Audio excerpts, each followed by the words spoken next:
నమస్తే, welcome to our channel. నేను మీ journalist Ramesh. మనతో పాటు బీఆర్ఎస్ లీడర్ ఎన్నికల రాకేష్ రెడ్డి ఉన్నారు. ప్రస్తుతం వారితో మాట్లాడదాం. ఎందుకంటే హైడ్రాపై కాంగ్రెస్ కౌంటర్ అటాక్ చేస్తున్న తరుణంలో, ఎందుకంటే పెయిడ్ ఆర్టిస్టులు అని వర్ణిస్తూ ఉంది ఎవరైతే బాధితులను.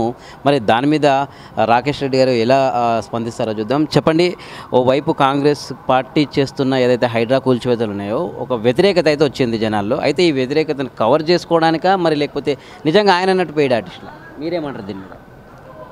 ఆయన అధికారం కళ్ళకెక్కి నెత్తికెక్కి కళ్ళు మూసుకుపోయి మాట్లాడుతూ ఉన్నారు శ్రీధర్ బాబు గారు.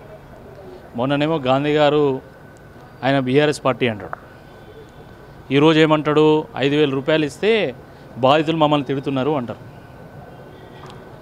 ఇప్పుడు ఓ దిక్కు ఇల్లు కోల్పోయి బాధితులు పాపం కన్నీరు గారుస్తూ ఉంటే ఈయన వాళ్ళని అవమానించే విధంగా మీకు 5,000 ఇస్తే మాట్లాడుతున్నారా అంటారు. నీ ఇల్లు ఊలిస్తే తెలుస్తుంది అప్పుడు నువ్వు మాట్లాడతావా లేదా అని చెప్పి. 10 ఏళ్ళు అధికారంలో దూరం ఉండగానే మీరు ఎన్ని మాటలు మాట్లాడినో ప్రజలందరూ తెలుసు. అధికారం కోల్పోతేనే మీరు అంత మాట్లాడినలు, వాళ్ళు సర్వం కోల్పోయినలు కదా. కేవలం ఇల్లే కాదు కదా, ఇంట్లో ఉన్నటువంటి వస్తువులు ప్రతి ఒక్కటి, సర్టిఫికెట్లు కానీ బుక్స్ కానీ సర్వం కోల్పోయిన లేదా, కనీసం వాళ్ళ వస్తువులను కూడా తీసుకుపోనే లేదా బయటికి. మరి అలాంటప్పుడు వాళ్ళు మాట్లాడరా? కాబట్టి కొంచెమన్నా జ్ఞానం ఉండి మాట్లాడితే బాగుంటుంది ఒకటి. రెండవది, ఏ ప్రభుత్వమైనా కూడా ప్రజల సెంట్రిక్గా ఉండాలి, ప్రజలకు మేలు చేకూర్చే విధంగా పాలసీలను తీసుకురావాలి. కానీ ఇక్కడ ఏం చేస్తున్నారు, కేవలం మూసీని సుందరీకరణ చేయడానికి మాత్రమే ఈరోజు 150,000 కోట్ల రూపాయలు ఖర్చు పెడుతున్నారు. దానికి అదనంగా ఈరోజు మూసీ చుట్టూన్నటువంటి వాళ్ళందరినీ కూడా ఈరోజు బయటకు ఇడుస్తూ ఉన్నారు, నిరాశ్రయులను చేస్తూ ఉన్నారు. 150,000 మంది ఈరోజు నిరాశ్రయులు కాబోతూ ఉన్నారు. అవసరమా ఇది? మీరు నిజంగా ఈరోజు మూసీ చుట్టూన్నటువంటి అన్ని ఇళ్లను కూలగొడితే మూసీలో పారేది నీళ్లు కాదు, బాధితుల కన్నీళ్ళు, వాళ్ళ రక్తం. మరి అవసరమా అది? కాళేశ్వరం ప్రాజెక్టు చేపట్టింది, లేదా దేవాదుల ప్రాజెక్టు చేపట్టింది. గతంలో కాంగ్రెస్ పార్టీ కూడా అనేక నీటి ప్రాజెక్టులను చేపట్టింది. వాటి వల్ల ప్రజలకు మేలు జరిగింది. ఎందుకంటే లక్షల ఎకరాలకు నీళ్ళు ఇచ్చినాయి, పంటలు పండినాయి, ఉపాధి దొరికింది, ప్రజలకు ఆదాయం వచ్చింది. కానీ మూసీ ఎవరి కోసం చేస్తున్నాను అంటే, మూసీ చుట్టూన్నటువంటి ఇళ్ళన్నింటినీ ఉలగొట్టి ఆ ప్లేస్లో రియల్ ఎస్టేట్ చేయడానికి, లేదా మాళ్ళకి ఇవ్వడానికి, హోటళ్ళకి ఇవ్వడానికి, బార్లకు ఇవ్వడానికి, రెస్టారెంట్లకు ఇవ్వడానికి ఈరోజు మేము చేస్తూ ఉన్నాం. అంతే కదా. సుందరీకరణ అంటే ఏంటిది అంటే, ఖాళీ చేపించి ఆడ 2 పార్కులు క్రియేట్ చేస్తే 10 మాళ్ళను క్రియేట్ చేస్తారు. సో వాళ్ళ మాళ్ళ కోసం ఈరోజు పేద ప్రజలను హింసిస్తారా?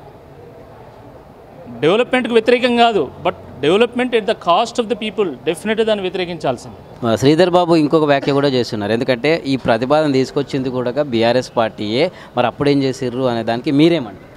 అరే, బీఆర్ఎస్ పార్టీ మూసీ ప్రతిపాదన తీసుకొచ్చింది వాస్తవము, కానీ బీఆర్ఎస్ పార్టీ తీసుకొచ్చినటువంటి కార్యక్రమానికి ఖర్చు అయ్యేది 16,000 కోట్లు అయితే నువ్వు 150,000 కోట్ల రూపాయలు ఖర్చు పెడతా అంటున్నావు. దేనికోసం ఖర్చు పెడతావు?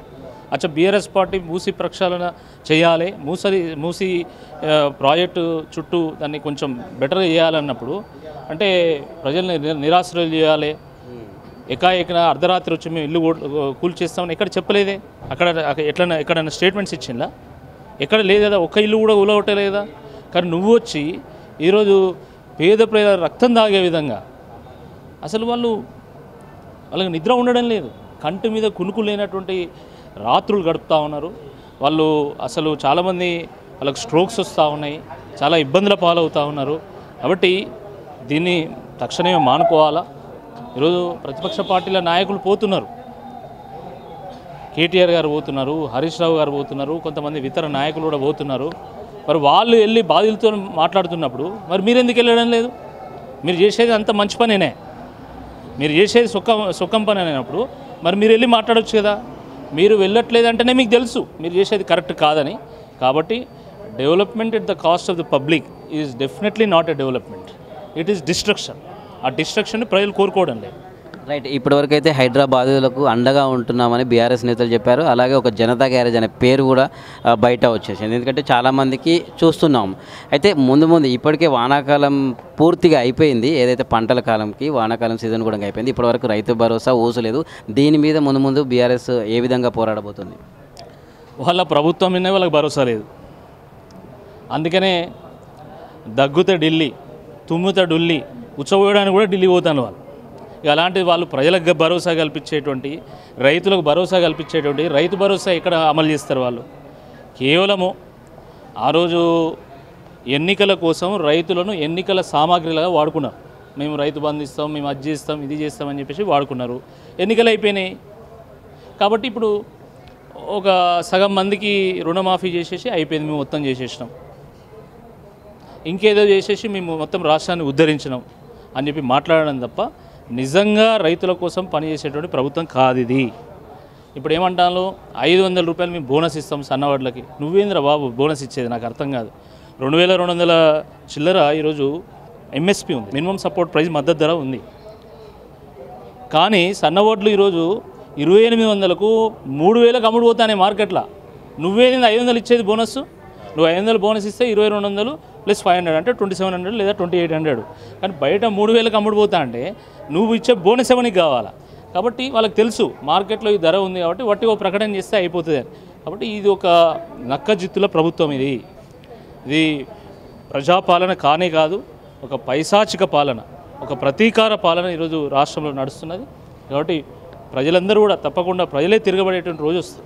ఓవైపు బీఆర్ఎస్ ఇంతగా ప్రజల తరపున పోరాటం చేస్తున్నామని మీరు అంటున్నారు. అయితే తాజాగా ఏదైతే ఒక దీక్ష చేపట్టారు బీజేపీకి సంబంధించి ఇదే హైడ్రా మీద, అయితే ఈ సందర్భంగా ధర్మపురి అరవింద్ కూడా ఒక వ్యాఖ్యలు చేసి ఉన్నారు. ఏదైతే కేసీఆర్ పని అయిపోయింది, ఈ మొత్తం ఉన్నదంతా ఏదో చిన్నపిల్లల బ్యాచ్ ఉన్నట్టున్నది, వీళ్ళకి ఓవరేస్తారు అన్నారు. దీని మీద మీరు ఎలా?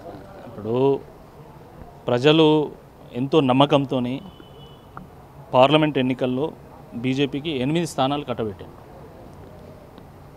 భారతీయ జనతా పార్టీ మీద ఒక ఎక్స్పెక్టేషన్ ఉంది పబ్లిక్లో. కాబట్టి టీఆర్ఎస్ ఏం చేస్తుంది అనేది సరే తర్వాత విషయం. ఫస్ట్ మీరేం చేస్తారో మీరు చేయండి. హైదరాబాద్ చుట్టూ ఈరోజు గెలిచింది బీజేపీయే కదా ఎంపీ ఎన్నికల్లో. హైదరాబాద్ చుట్టూ మొత్తం హైడ్రా జరుగుతున్నది. కాబట్టి నిజంగా మీరు ప్రజల కోసం పోరాడే వాళ్ళైతే తప్పకుండా దాన్ని అడ్డుకోండి. అంతేగాని బీఆర్ఎస్ మీద మీరు విరుచుకుపడితే ఏమొస్తుంది? బీఆర్ఎస్ కాదు కదా ఈరోజు అధికారంలో ఉన్నది, అధికారంలో ఉన్నది Congress party. So Congress party గురించి మాట్లాడితే బాగుంటుంది. రైట్. అదే విషయంలో వరద సహాయంకి వస్తే అసలు తెలంగాణకు అటు బడ్జెట్లో మొండి చెయ్యి, ఇప్పుడు వరద సహాయంకి వస్తే కేవలం 400 కోట్లకు పైగానే కేటాయించారు. మహారాష్ట్రకి ఎక్కువ, అటు ఏపీకి కూడా ఎక్కువనే. దీని మీద మీరు ఏమంటారు? బీజేపీ నాయకులు స్పందన ఏం లేదు ఇక్కడైతే, మరి మీరేమంటారు? ప్రభుత్వము వరద బాధితులను ఆదుకోవడంలో కంప్లీట్గా విఫలమైపోయింది. కానీ ఇప్పుడు మనకు వెదర్ డిపార్ట్మెంట్ నుండి ఖచ్చితంగా వర్షాలు వస్తాయి, వరదలు వస్తాయి అని చెప్పేసి హెచ్చరిక ఉన్నప్పుడు ప్రజలను అలర్ట్ చేయాల్సింది పోయి అవేవి పట్టించుకోకుండా వాళ్ళు ఢిల్లీకి టూర్లు వేసుకోవడం, పార్టీ ప్రోగ్రాంలు పెట్టుకోవడం, దీని మీద కాంగ్రెస్ పార్టీ దృష్టి పెట్టింది. దానివల్ల తీవ్ర నష్టం వాటింది. అక్కడ ఉన్నటువంటి వేలాది కుటుంబాలు సర్వం కోల్పోయింది. అటువంటి సందర్భంలో మేమున్నామని భరోసా ఇవ్వాల్సినటువంటి ఒక ప్రభుత్వము కంప్లీట్గా గాయమైపోయింది. మీరు చూస్తున్నారు, చిన్న చిన్న కార్యక్రమాలకి ఈరోజు హెలికాప్టర్లో పోతున్నారు మంత్రులు, పోటీ పడుతున్నారు హెలికాప్టర్లో పోవడానికి మంత్రులు. అలాంటిది ఖమ్మంలో వరదలు వస్తే మమ్మల్ని ఆదుకోని మహాప్రభువు అని చెప్పి ఎంత మొత్తుకున్నా కూడా కనీసం ఒక్క హెలికాప్టర్ కూడా రాలే ఇక్కడ. కాబట్టి ఖమ్మము, మహబూబాదు ఆ ప్రాంతం మొత్తంలో ఈరోజు కాంగ్రెస్ పార్టీ విశ్వాసం కోల్పోయింది, ప్రజల విశ్వాసం కోల్పోయింది. 450 కోట్లు వచ్చినాయి అన్నారు కదా, 450 కోట్లు ఫస్ట్ మీరు ప్రజలకు పంపిణీ చేయండి. దాని మీద మీ ప్రణాళిక ఏందో చెప్పండి. అది సరిపోయేతాయా లేదా చెప్పండి. మళ్ళీ కేంద్ర ప్రభుత్వాన్ని నివేదించాలి. నిజంగా చాతనైతే మీరు ఎకరానికి అక్కడ 50,000 రూపాయలు మేము డిమాండ్ చేశాము. ఇల్లు కోల్పోయినటువంటి వాళ్ళకి డబుల్ బెడ్రూమ్ డిమాండ్ చేస్తాము. తర్వాత లైఫ్ కోల్పోయినటువంటి వాళ్ళకి 50 లక్షల రూపాయలు ఎక్స్గ్రేషియా డిమాండ్ చేశాము. ఇవన్నీ కూడా మీరు ఫుల్ఫిల్ చేయాల్సిందే ఈ సందర్భంగా మేము డిమాండ్ చేస్తాం. రైట్. ఇది అయితే ఏదైతే మంత్రి శ్రీధర్ బాబు చేసిన వ్యాఖ్యలకు రాకేష్ రెడ్డి గారి స్పందన. వీడియో జర్నలిస్ట్ గోవింద్తో రమేష్, ఆద్య టీవీ, హైదరాబాద్.